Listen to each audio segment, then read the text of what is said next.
नमस्कार, जी मीडिया की खास पेशकश चुनावी बात मुद्दों के साथ में बहुत बहुत स्वागत है आपका। मैं हूं आपके साथ रसिका पांडे। देखिए, मध्य प्रदेश और छत्तीसगढ़ में विधानसभा चुनाव होने हैं और हर वर्ग के मन में इस वक्त कई सवाल हैं और इन्हीं सवालों के जवाब खंगालने के लिए जी मीडिया की टीम ग्राउंड जीरो पर मौजूद है। और आज हम मौजूद हैं रायपुर के पंडित रविशंकर विश्वविद्यालय, जो हम युवाओं से संवाद करेंगे और जानने की कोशिश करेंगे कि युवा इस बार चुनाव को लेकर कितना एक्साइटेड है और फर्स्ट टाइम वोटर्स अपने वोट डालने को लेकर कितना एक्साइटेड हैं, ये जानने की हम कोशिश करेंगे। साथ ही 2018 में जो दावे और वादे किए गए थे, वो वादे कितने पूरे हुए और युवाओं की उम्मीद क्या है। तो चलिए शुरू करते हैं चुनावी बात मुद्दों के साथ की आज की कड़ी। तो चलिए, आज हम मौजूद है पंडित रविशंकर विश्वविद्यालय में, जो हम युवाओं से जानेंगे कि चुनाव को लेकर युवा कितने एक्साइटेड है, क्योंकि इसमें काफी ऐसे लोग हैं जो फर्स्ट टाइम वोट करने वाले हैं। तो सबसे पहले मैं जानना चाहूंगी, यहाँ पर फर्स्ट टाइम वोटर्स कौन कौन है। देखिए, लगभग सभी इस बार फर्स्ट टाइम वोट करने वाले हैं। आप बताइए, फर्स्ट टाइम वोट करने जा रहे हैं, कितने एक्साइटेड है। हम लोग बहुत एक्साइटेड हैं और हम चाहते हैं कि सरकार युवाओं के हित में काम करे, हमारे लिए काम करे, क्योंकि युवा वर्ग अभी बहुत ज़्यादा है और युवाएं आगे चल के सरकार की मदद करेंगे। सरकार उनके लिए अच्छे से जो नई जो उपलब्धियां सरकार की, जो सरकार ने जैसे कि बस सुविधा फ्री कर दिया छात्रों के लिए, व्यापम पीएससी की जो परीक्षाएं फॉर्म की उनकी शुल्क निःशुल्क कर दी, और छात्रों के लिए आत्मन जो कॉलेज खोले गए नए, वो छात्रों को बहुत इससे फायदा मिला है। तो भूपेश सरकार लगातार छात्रों के हित में काम कर रही है, कई योजना शुरू की गई छात्रों को लेकर। आप किस तरीके से देखते हैं, यहाँ पर लाभ मिल रहा है छात्रों को जो योजना सरकार लेकर आ रही है।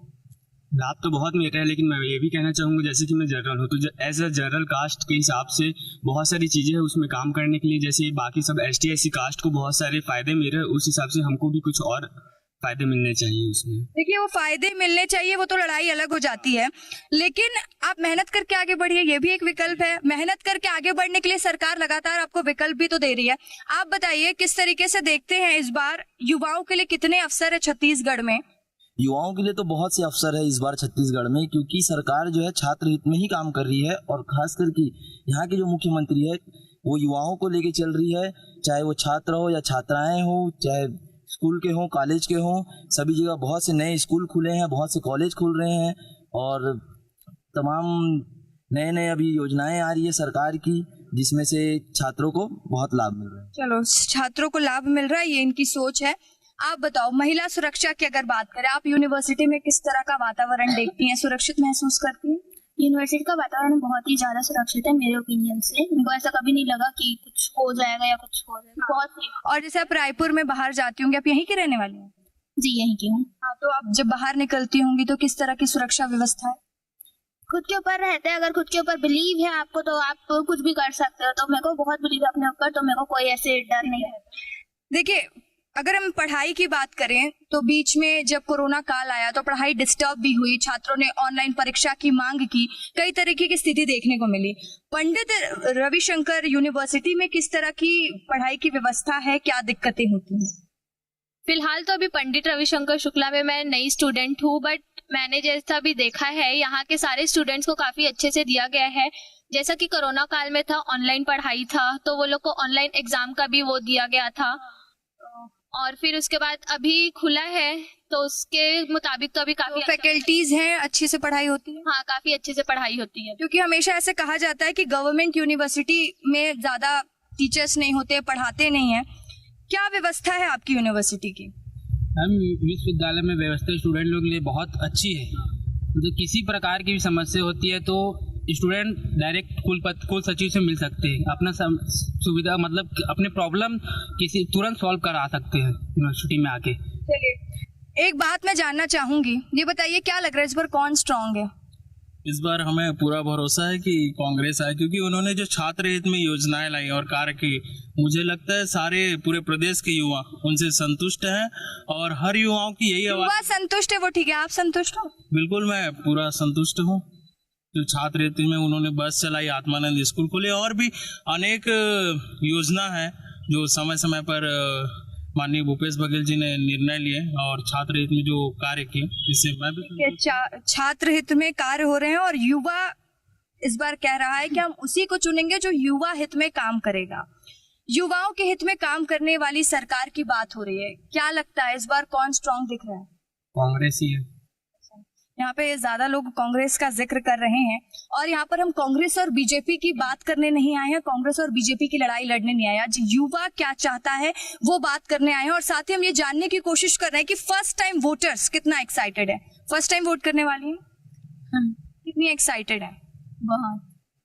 देखिए फर्स्ट टाइम वोट करने वाली हैं आप भी शायद, तो कितनी एक्साइटेड है और क्या उम्मीद लेकर जाएंगी इस बार जब वोट डालने जाएंगे? तो हम यही चाहेंगे कि सरकार हमारे हित पे काम करे, हम लोग की मतलब सपोर्ट करे, हम लोग जो चीज करना चाहे वो हम करने पाए, बस यही। तो अभी क्या लग रहा है, अभी सरकार आपके हित में काम कर रही है कि नहीं? हाँ कर रही है, पर वो पूरी तरीके से नहीं हुआ है अभी, उनको और करना चाहिए।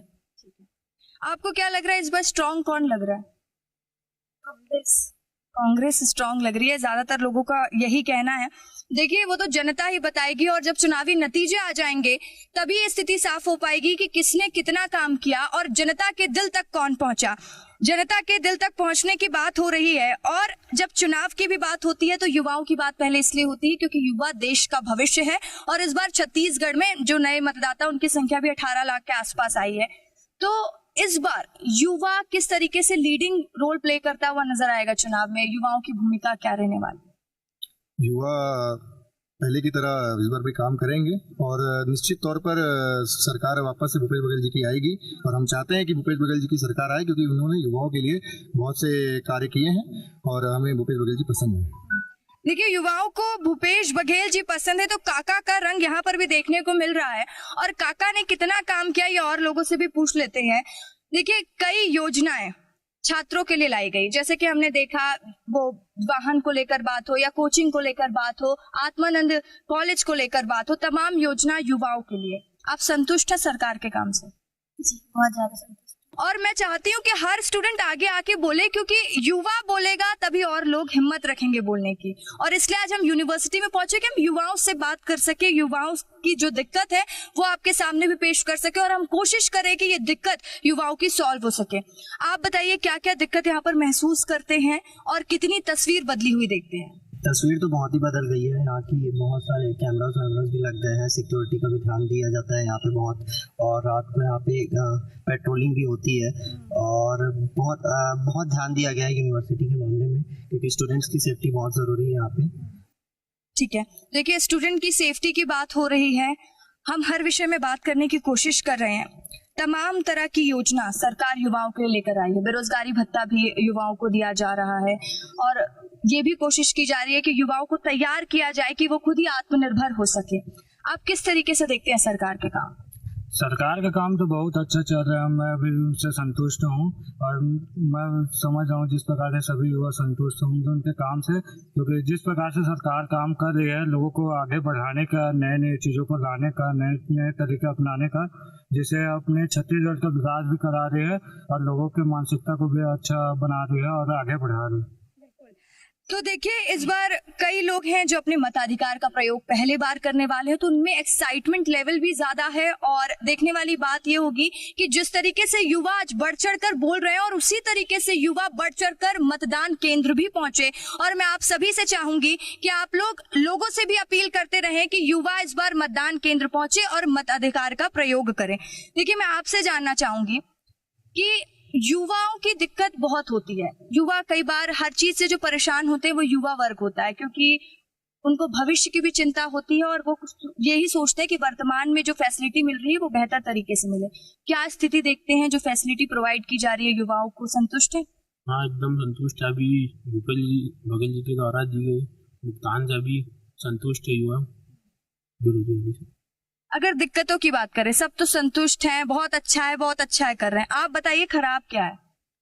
पहले शिक्षा व्यवस्था खराब थी, अभी शिक्षा व्यवस्था में बहुत बदलाव आया हुआ है जो सबसे महत्वपूर्ण चीज़ है क्योंकि छात्रों के लिए शिक्षा व्यवस्था ही उनका मूल सिद्धांत रहता है जिससे वो आगे बढ़ सकते हैं और भविष्य में कुछ अच्छा काम कर सकते हैं। यानी शिक्षा व्यवस्था इस सरकार में दुरुस्त हुई है? जी।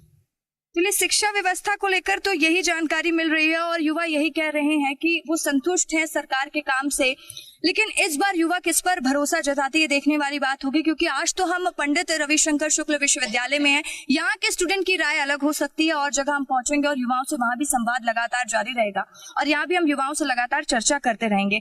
आप बताइए यहीं हॉस्टल में रहते हैं या बाहर रहते हैं? बाहर रहता हूँ। क्या दिक्कतें हैं, क्या परेशानी है यूनिवर्सिटी? मैम जैसे कि हमको पता है बेरोजगारी योजना जो आई उसमें बहुत सारी दिक्कतें हैं, जो सभी बेरोजगार हैं उनको सही ढंग से हमको नहीं मिल पाता है उसका योजना का लाभ, क्योंकि उसमें 10 नियम हैं वो उसके लिए संपूर्ण नहीं है, तो उसको सुधार करना चाहिए और सभी को उसका लाभ मिले बेरोजगारी जो योजना है। क्या क्या और सुधार की जरूरत है? जी मुझे लगता है कि अभी तो फिलहाल के लिए व्यापम जो परीक्षा में हो रही है उसमें छूट मिल रही है, तो उसमें बहुत अच्छा एक देखा जाए भूपेश जी का बहुत ही अच्छा मिल रहा है कि बाकी यूनिवर्सिटी में कोई दिक्कत सब ठीक है? यूनिवर्सिटी में बहुत ही अच्छा माहौल है, अभी पढ़ाई में कोई दिक्कत है। अगर हम फैकल्टी की बात करें, कैसी फैकल्टी है यहाँ की? मैम यहाँ की फैकल्टी काफ़ी अच्छी है, पहले से कई बहुत अच्छे सुधार आए हैं और जैसा कि हम देखें जो हमारा शिक्षा स्तर है वो काफ़ी बढ़ चुका है, जो हमारी यूनिवर्सिटी का शिक्षा स्तर है, और काफ़ी अच्छे जॉब अपॉर्चुनिटीज़ भी हमारे पास आ रहे हैं अभी। और पिछले 5 सालों में देखा जाए सरकार के द्वारा काफ़ी जॉब अपॉर्चुनिटीज़ निकाले गए हैं और हमें उसका लाभ बहुत अच्छे तरीके से ही मिल रहा है। ठीक है, देखिए लाभ तो मिल रहा है, एक विषय और है, हम देखते हैं कि रैगिंग को लेकर तमाम तरह की बात की जाती है और उसमें लगाम लगाने की कोशिश सरकार भी करता है, प्रशासन भी करता है और साथ ही जो कॉलेज प्रबंधन है वो भी लगातार करता है, लेकिन तब भी ये समस्या सुनने को मिलती है। तो मैं आप लोगों से जानना चाहूंगी, यहाँ पर ऐसा तो नहीं होता रैगिंग हो रही हो स्टूडेंट के साथ, ऐसी परेशानी? नहीं, ऐसा तो कुछ भी नहीं है। पहले होती थी रैगिंग, उसके बाद फिर सरकार ने भी वो किया और यूनिवर्सिटी ने भी दिया और सब ये करके अब एंटी रैगिंग की। तो जो एंटी रैगिंग की स्कीम होती है, एंटी रैगिंग की सुविधा होती है, कोई दिक्कत तो नहीं है? वाकई में सच बोल रहे हैं ना, रैगिंग नहीं होती? नहीं, रैगिंग नहीं होती। कोई ऐसी परेशानी तो नहीं, कोई डराने की कोशिश तो नहीं करता? नहीं। कोई ऐसे छात्र नेता आके बोले कि अरे भाई हम दबंग हैं, वैसा तो नहीं है? नहीं, ऐसा बिल्कुल नहीं। तो चलिए छात्र नेता किस तरीके से काम कर रहे हैं उस बात का भी हम जिक्र लगातार कर रहे हैं, क्योंकि पंडित रविशंकर शुक्ल विश्वविद्यालय में जो दिक्कत है वो भी छात्र सामने रख रहे हैं और बात करने की लगातार हम इनसे कोशिश करते रहेंगे और जानने की कोशिश करेंगे कि जो तमाम तरह की योजना है सरकार की उसका लाभ इनको कितना मिल रहा है और किस तरीके से ये उम्मीद रखते हैं इस बार जब आप वोट डालने जाएंगे तो क्या सोच के जाएंगे, कि पहले से प्लानिंग कर लोगे कि मैं कांग्रेस को ही वोट दूंगा, मैं बीजेपी को वोट दूंगा, या ये सोचोगे कि युवा हित में जो काम करे उसको इस बार वोट देना है? मैम देखिए पिछले 15 साल में भाजपा की सरकार थी, उसके बाद कांग्रेस सरकार आई, तो हमने बहुत बदलाव देखा है मैम जब छात्र हित में काम कर रही है। जैसे अभी बच्चे लोग बस में ट्रैवल करते हैं, उनका फीस नहीं लगेगी स्टूडेंट लोग की, ये पहली बार हुई मैम हमारे कांग्रेस सरकार द्वारा की गई है। तो इसको नजरिए रखते हुए हम वोट पहले से निर्णय कर चुके कि कांग्रेस को देंगे। अगर आने वाले टाइम में भी अगर कुछ बदलाव होती है तो नेक्स्ट टाइम वोट करने जाएंगे तब डिसाइड करेंगे हम किसको वोट देना है। पर अभी तक जितने भी 5 साल में योजनाएं हुई है, 5 साल में योजनाएं हुई है, उसके हिसाब स्टूडेंट के हक में बात हुई है और स्टूडेंट हक में वोट कांग्रेस को देगी। चलिए स्टूडेंट के हक में जो काम करेगा उसी को वोट देंगे, ऐसा ये कह रहे हैं। जो फर्स्ट टाइम वोटर्स हैं, यहाँ पर भी कई वोटर्स हैं और कई वोटर्स जो हमारे दर्शक हैं जो फर्स्ट टाइम वोट डालने वाले, वो भी आपको सुन रहे होंगे, क्या अपील करना चाहेंगे उनसे? मेरी सभी से यही अपील है कि वो ज़्यादा से ज़्यादा सभी संख्या में वोट करें और अपने मतदान के अधिकार को समझे। मेरी सभी छात्रों से अपील है कि सब अपने अपने घर से निकले, अपने माता पिता, अपने भाई बहनों सभी को साथ लेकर और 17 नवंबर को रायपुर में जरूर मतदान करें। चलिए रायपुर में मतदान करें, लेकिन जो दर्शक मध्य प्रदेश के देख रहे हैं और छत्तीसगढ़ के अन्य जगह के दर्शक देख रहे हैं वो भी मतदान केंद्र तक आवश्यक पहुंचे और अपने मताधिकार का प्रयोग करें। जैसा कि मैंने पहले भी कहा है कि ये आपका अधिकार ही बस नहीं, आपका हक भी है, इसलिए आपको जाना चाहिए और वोट डालना चाहिए और अपना जनप्रतिनिधि आप खुद चुने। ये बताइए कि महिलाओं को लेकर हम देखते हैं रायपुर में आजकल बहुत क्राइम हो रहा है, ठीक है, इसको लेकर आप क्या सोचती हैं? प्रशासन अच्छे से काम नहीं कर रहा है या फिर गुंडे ज्यादा बढ़ गए हैं रायपुर में? देखिए ये थोड़ा शाई हो रही है, लेकिन मैं सवाल का जवाब इन्हीं से लूंगी क्योंकि मैं चाहती हूँ कि ये युवा आगे आके बोले और जब बात होती है लड़कियों की तो लड़कियों को आगे आके बोलना चाहिए। आप बताइए। जी गुंडे ज्यादा हो रहे हैं, मुझे ऐसा लगता है, क्योंकि शासन तो अपनी साइड से सब कोशिशें कर रही है। एक चीज की समस्या और रायपुर में देखने को मिल रही है आजकल ना, जो फीमेल स्टूडेंट है या फिर हम महिला छात्रों की बात करेंगे, कभी हम देखते हैं कि किसी जगह पर नशा करके लड़कियों की ही लड़ाई हो गई। ये वाला इंसिडेंट्स भी, लड़कियां किसी से कम नहीं, लड़कियां यहाँ पे भी आगे हो गई हैं। इसको लेकर आप क्या कहना चाहेंगे? आज के जमाने में सबको है कि सबको इक्वालिटी चाहिए, तो वो लड़कियां यहाँ पे है कि लड़कियां इसमें इक्वालिटी कर रही है कि हम भी नशे करके लड़ाई करेंगे। वो चीज नहीं है। लड़कियां आजकल ना ये चीज है कि अल्कोहल कंजम्पशन ये सब बहुत ज्यादा बढ़ चुका है, तो सरकार इस चीज पे एक तरफ रोक लगा सकती है। अगर वो ऐसा देंगे ही नहीं तो फिर लड़कियां भी ड्रिंक नहीं करेंगी। तो मतलब सरकार को इस पर रोक लगानी चाहिए कि लड़कियां ड्रिंक नहीं करें, लड़के कर सकते हैं। कोई नहीं करना चाहिए, सरकार को ये चीज बंद करना चाहिए, लेकिन उनसे उनको पैसे ही नहीं मिलेंगे। देखिए, इसका भी एक स्कीम होता है, कोई भी चीज तुरंत कर देना भी इतना पॉसिबल नहीं होता है। और लगातार हम युवाओं से बात कर रहे हैं और युवाओं से बात करके समझ में आ रहा है कि युवा बहुत अलग तरीके से सोचते हैं। और ये जो सोचते हैं ना, क्योंकि ये हमारे देश के भविष्य हैं, तो हमारे देश का भविष्य क्या सोचता है ये भी जानना बेहद जरूरी हो जाता है। आप बताइए क्या सोचता है युवा, जो आजकल स्थिति आप देख रहे हैं, लड़कियां बोल रही है हम किसी से कम नहीं है, तो हम यहाँ भी पीछे नहीं रहेंगे। या ये कोई अच्छी चीज तो है नहीं कि लड़कियां बोले कि हम यहाँ भी पीछे नहीं रहे। तो ये अच्छी चीज नहीं तो आप लोग क्यों करते हैं? लड़कों को भी नहीं करना चाहिए? किसी को नहीं करना चाहिए, बिल्कुल किसी को नहीं करना चाहिए। हमारा भी अधिकार नहीं है, उनका भी अधिकार नहीं है। लेकिन अगर आप क्या होता है, सरकार बेच रही है तो लोग पी रहे हैं, सरकार नहीं बेचेगी, लोग नहीं पियेंगे। चलिए, तो लगातार चर्चा जारी रहेगी। और जैसा कि हम थोड़ा विषय से भटक गए थे और बात हम कहीं और करने लगे थे, अब हम बात फिर से चुनाव के मुद्दे पर करेंगे और चुनावी मुद्दे की बात जारी रहेगी, क्योंकि जल्द ही छत्तीसगढ़ में चुनाव होने वाले हैं और युवा किस तरीके से तैयार है ये जानने की कोशिश हम लगातार कर रहे हैं। बताइए क्या प्लानिंग है, कौन स्ट्रांग लग रहा है और साथ ही कितने एक्साइटेड, इस बार फर्स्ट टाइम वोट करने वाले हो? नहीं, मेरा ये सेकंड टाइम है। तो सेकंड टाइम वोट कर रहे हैं, मतलब फर्स्ट टाइम का कुछ एक्सपीरियंस है? हाँ। यहाँ पर फर्स्ट टाइम वोटर्स कौन कौन है, मैंने पूछा था? फर्स्ट टाइम वोटर्स कितने एक्साइटेड? मैं काफी एक्साइटेड हूँ कि जिस सरकार ने हमारे राज्य में अच्छे विकास किए, 5 साल तक अच्छे काम किए, उनको मैं भी वोट कर पाऊँ, ये मेरा सौभाग्य रहेगा।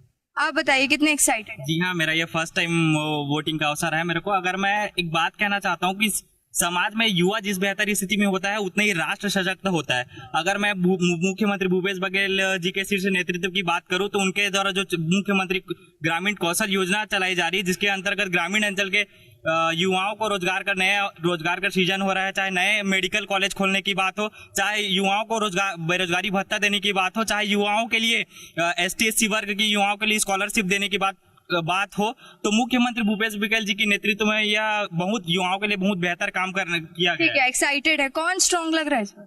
मैम इस बार तो कांग्रेस स्ट्रांग लग रही है, हर साइड से इनको कांग्रेस ही स्ट्रांग लग रही है। आप बताओ। कांग्रेस। आप? मैम कांग्रेस। यहाँ पर कांग्रेस को स्ट्रांग सब बोल रहे हैं, क्यों बीजेपी से टक्कर नहीं है क्या इस बार? पता नहीं मैम, मतलब राजनीति में इंटरेस्ट नहीं है शायद, कम है। अभी आया ना अपन लॉ में। आपको क्या लग रहा है कौन स्ट्रांग है? कांग्रेस। क्या लग रहा है आपको?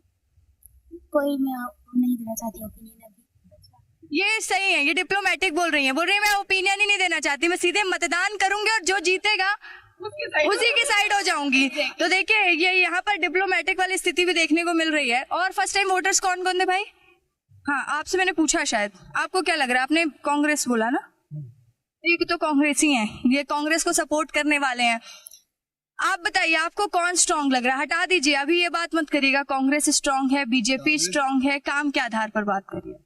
कांग्रेस या बीजेपी की बात नहीं है, बात हमारे काका की है और काका हमेशा छात्रों के लिए काम किया है। काका ने 5 साल में, तो हम चाहते हैं कि हमारे काका ही वापस से शीर्ष नेतृत्व करें हमारे लिए। चलिए, काका ही वापस आए, ये लोगों का कहना है, युवाओं का कहना है। युवा क्या सोचता है ये तो हम जान ही रहे हैं और हमारे साथ कुछ छात्राएं भी हैं, उनसे भी हम संवाद करने की लगातार कोशिश कर रहे हैं और बातचीत करने की कोशिश करें कि यूनिवर्सिटी में क्या व्यवस्था है और क्या कुछ दिक्कतें हैं, वो भी हम जानने की लगातार कोशिश कर रहे हैं। देखिए, जैसे कि बता रहे हैं कि सरकार ने योजनाएं तो बहुत लाई, जो सरकार की वाहन को लेकर योजना है यूनिवर्सिटी से आपके घर तक ड्रॉपिंग की, उसका फायदा मिल रहा है? हाँ, मिल रहा है। तो जो भी युवाओं को लेकर योजना होती है, योजना का लाना और योजना का क्रियान्वयन करना दो अलग तरीके होते हैं। योजना लागू तो की जा रही है, लेकिन आप लोगों तक योजना का फायदा कितना मिल रहा है? वैसे तो काफी फायदा मिल रहा है। मैं ये कहना चाहूंगा कि जो भी योजना हमारे लिए लाई जाती है वो हम तक मतलब पहुंच रही, सभी योजना किसी भी चीज़ों में हमको कोई प्रकार की दिक्कतें नहीं जा रही फिलहाल। तो जैसे कि मैं बाहर से आया हूँ और नई जगह में सेटल होने में बहुत प्रॉब्लम। यानी आप बाहर से आए हो तो यहाँ पर हॉस्टल में रहते हैं? मैं हॉस्टल में रहता हूँ। यहाँ पर हॉस्टल की क्या व्यवस्था है? बहुत लोग हैं जो बाहर से आते हैं और जो कि एफर्ड नहीं कर पाते, तो जो रविशंकर के हॉस्टल है वो बहुत लोगों के लिए हेल्पफुल है। जैसे कि जो लोग एफर्ड नहीं कर पाते बाहर से, वो तो यहाँ स्टे कर सकते हैं और बाकी लोग भी जो दूर दूर से आए रहते हैं वो भी बाकी जगह ढूंढते रहते हैं हॉस्टल। यहाँ सेटलमेंट के लिए परमानेंट स्पेस चाहिए रहता है, जो कि उन्हें हॉस्टल में मिल जाता है। तो व्यवस्था अच्छी है। तो देखिए, युवाओं से हमने चर्चा की और बात करने की कोशिश की और जानने की कोशिश की कि फर्स्ट टाइम वोटर्स इस बार चुनाव को लेकर कितना एक्साइटेड है, और सभी ने कहा कि इस बार हम मतदान करने जाएंगे और अपील भी ये कर रहे हैं कि आप भी अपने मताधिकार का प्रयोग जरूर करिए। और जी मध्य प्रदेश छत्तीसगढ़ भी आपसे यही अपील करता है कि मताधिकार का प्रयोग करिए, अपना जनप्रतिनिधि चुनिए और मतदान करने जरूर जाइए। तो चलिए, मैं फिर आपसे मिलूंगी नए जगह में नए वर्ग के साथ और उनसे जानने की कोशिश करेंगे कि क्या कुछ समस्या है, क्या कुछ दिक्कतें और क्या कुछ उम्मीद है। तब तक के लिए आप बने रहिए जी मध्य प्रदेश छत्तीसगढ़ के साथ।